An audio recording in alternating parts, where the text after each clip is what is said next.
Most people think Area 51 is the government's biggest secret. But what if I told you the real secret sits in a plain, unmarked warehouse in Nevada, one without guards, cameras, or fences? From the outside, it looks like any other storage unit in the desert. But inside, it holds something far more powerful than alien spacecraft. It holds technology that can bend time. This isn't a story I made up. It came from a man named Samuel Rourke, who worked for the U.S. Air Force for over 30 years. He never talked much until after he retired. One night in 2019, over coffee and a storm outside, he told me everything. He spoke in a low voice, almost like someone was listening. And what he said changed the way I see the world. It started back in 1987. According to Samuel, a strange signal was picked up by a deep space radar station in Alaska.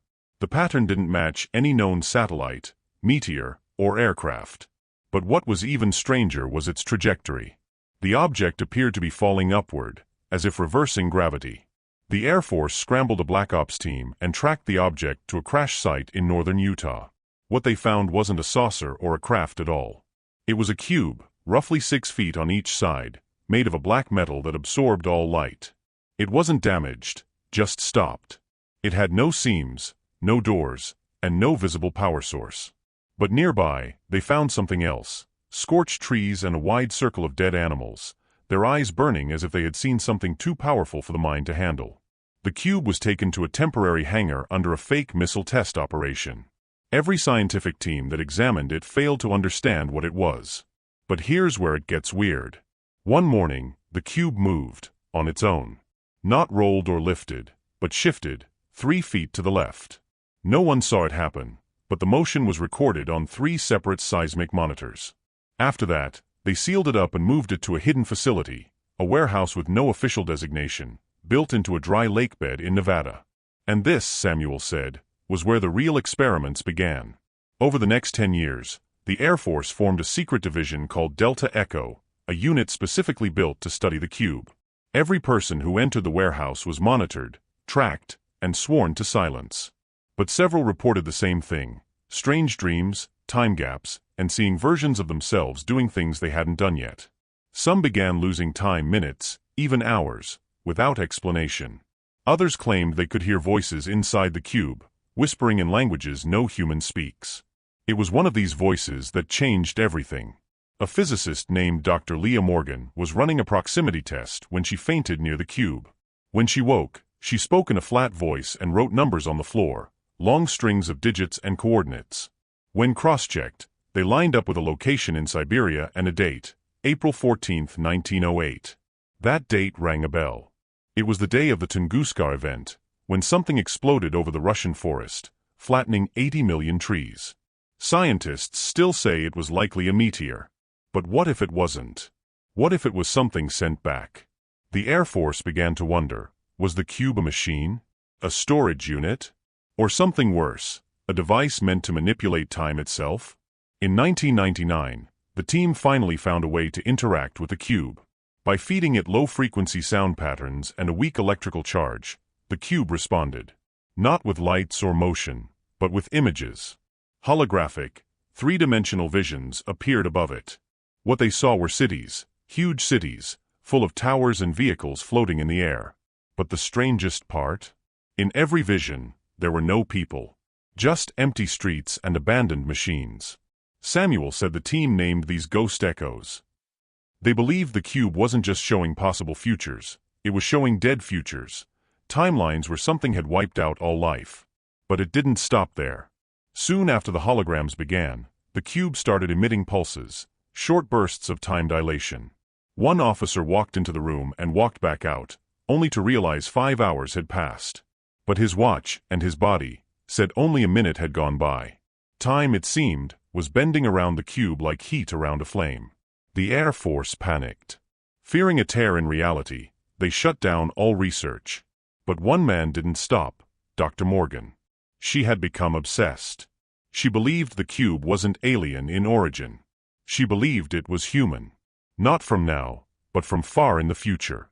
A warning sent back to prevent something terrible. In her final report before she disappeared, Dr. Morgan wrote, "The cube is not a weapon. It's a message. A rescue attempt. But it's damaged. Or broken. We weren't supposed to find it like this. We were supposed to be ready. Days later, she vanished. Security footage showed her walking into the warehouse at 2:13 a.m. But she never came out. No alarms. No breach. She simply disappeared. When the team checked the footage, a strange glitch showed on the tape, a flicker of light behind the cube, like a doorway opening and closing in less than a second. After that, the Air Force shut it all down. They sealed the cube in a thick metal casing, surrounded it with layers of lead, and locked it in the warehouse. No one was allowed to go near it. The Delta Echo team was disbanded. Officially, the warehouse doesn't exist. Unofficially, it's under constant satellite monitoring, even though nothing has moved there in over 20 years. But here's the part that gives me chills. In 2022, satellite scans showed a heat signature inside the warehouse, just a brief spike. Nothing should be producing heat in a sealed building. A drone was sent to investigate. What it found was disturbing. The cube had moved again, 12 feet to the right. And there was something new. A symbol had appeared on the surface, glowing faintly. A circle with 7 lines through it. When matched against old Delta Echo records, this symbol was identical to one that appeared in one of the holographic ghost cities. As if the future was no longer watching. As if it had arrived.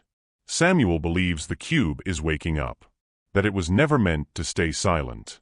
He told me that in his final days working for the Air Force, he intercepted a memo labeled Echo Red Directive. It authorized the construction of a second warehouse. This one was built under the Denver International Airport. The reason? Because the cube had started transmitting again. Coordinates. Times. Warnings. But here's the thing. None of the warnings were about war, or natural disasters, or aliens. They were about technology. Samuel said the cube's message was clear: we built something in the future. Something that turned on us. Something we couldn't stop. So they sent the cube back, not to save us, but to give us a choice. A fork in the road. One leads to survival. The other leads to silence. And maybe that's why the warehouse looks so ordinary. Maybe the government hopes no one ever finds it. Because if the wrong people learn how to unlock time, there may not be a second chance. Samuel died 6 months ago. But before he passed, he mailed me a flash drive. It had only one file, a short audio clip, garbled, hard to hear. But after running it through filters, I made out a voice. A woman's voice, faint and distant. Maybe Dr. Morgan's. And this is what she said. It's not the past or the future. That's all for now. They're not coming. We are. The recording ends with static. But in the background, there's a sound that haunts me. Like a door opening, and not closing.